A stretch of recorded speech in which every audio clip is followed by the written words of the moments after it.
স্থানীয় সময় বুধবার দুপুরে হঠাৎ কেঁপে ওঠে তুরস্কের বৃহত্তম শহর ইস্তাম্বুল। রিক্টার স্কেলে এর মাত্রা ছিল ৬.২। কেন্দ্র ছিল সিলিভরি জেলায়, সমুদ্রপৃষ্ঠ থেকে মাত্র ৭ কিলোমিটার গভীরে। ভূমিকম্পের স্থায়িত্ব ছিল ১৩ সেকেন্ড। ভূমিকম্পে আতঙ্কে লোকজন দৌড়ে বেরিয়ে আসেন বাড়িঘর থেকে। বহু মানুষ লাফিয়ে নিচে পড়েন। এতে আহত হন ১৫০ জনের বেশি। কারো আঘাত গুরুতর নয় বলে জানিয়েছে গভর্নরের দপ্তর।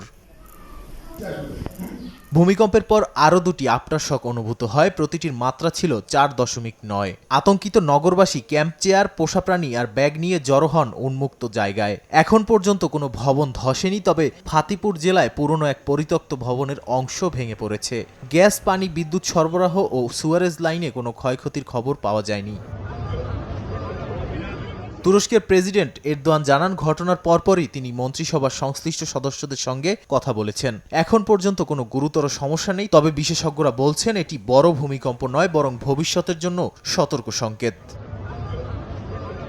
এরই মধ্যে ২ দিনের জন্য স্কুল বন্ধ ঘোষণা করা হয়েছে। স্কুলগুলোর খোলা মাঠ ব্যবহার করতে পারবে সাধারণ মানুষ। মোবাইল নেটওয়ার্কে চাপ কমাতে জরুরি প্রয়োজন ছাড়া ব্যবহার না করার আহ্বান জানিয়েছে কর্তৃপক্ষ।